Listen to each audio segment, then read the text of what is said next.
ডাকুক ইকবাল, আজকে 19 সংগঠন ইকবালের পাশে থাকা উচিত ছিল। আপনি আমার ভাই, আজকে সাংবাদিকের কিছু এলে সবগুলো সাংবাদিক এক থাকে। আজকে ইকবাল আমার ভাই, ইকবালের কিছু এলে আমরা 18 সংগঠনে এখানে থাকবো। যেই ডাকুক 18 সংগঠনের কোনো নেতা নাই।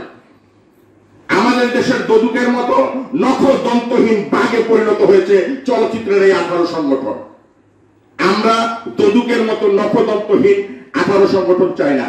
আমরা প্রকৃত বাঘ চাই, যেটা লিটন সাহেব বলে গেলেন, প্রযোজক সমিতি যেই সভাপতি হোক, যেই হচ্ছে গিয়ে সেক্রেটারি হোক, সেই বাঘ হলে আর ইকবালের ছবি ডেড বডি এই ষড়যন্ত্রের শিকার হয় না, ছবিকে নামায় দেয় না। পরিশেষে আরেকটি কথা বলতে চাই, ইকবাল কিন্তু চলচ্চিত্র প্রেমী গোপন একটা ঘোষণা দিচ্ছে, কেউ সেটা নোট করেন নাই। ইকবাল বলছে সিনেপ্লেক্স বানাবে। আমি ছোট্ট একটি তথ্য দিতে চাই, 4 লক্ষ টাকায় ডিজিটাল প্রজেক্টর পাওয়া যায়।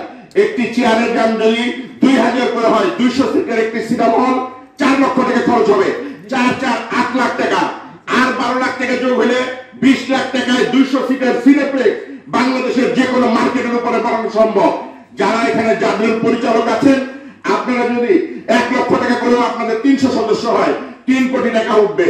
এই 3 কোটি টাকায় সারা ঢাকা শহরে 10টি সিনেপ্লেক্স হবে 1 বছরে, 2 বছরে 20টি, 3 বছরে 30টি। আমাদের নিজেদের নিয়ন্ত্রণে যখন আমাদের সিনেপ্লেক্স থাকবে, তখন কেউ আর আমাদের ছবি নামাতে পারবে না, কোন কর্পোরেট সংস্থাও আমাদের ছবিকে নামাতে পারবে না। আমি মনে করি মাননীয় প্রযোজক সমিতি এবং ইকবাল যে স্বপ্নটি দেখেছে সিনেপ্লেক্সের, ও সিনেপ্লেক্স বানাবে। আমি মনে করি যে এই সিনেপ্লেক্সের স্বপ্ন তার হচ্ছে গিয়ে এটার জন্য একটা সবচেয়ে বড় প্রতিবাদ হবে। 1 কোটি টাকা দিয়ে ছবি না বানিয়ে, বন্ধু তুমি ঢাকা শহরে 5টা সিনেপ্লেক্স বানাও।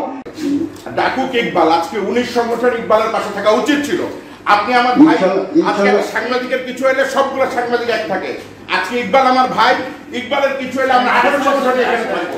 যেই ডাকুক ইনশাআল্লাহ আপনাকে আশ্বস্ত করছি, 19 সংগঠনের ঐক্যবদ্ধ আছে এবং খুরশেদ আলম খসরুর নেতৃত্বে আমরা এক এবং অভিন্ন সত্তায় কাজ করব ইনশাআল্লাহ।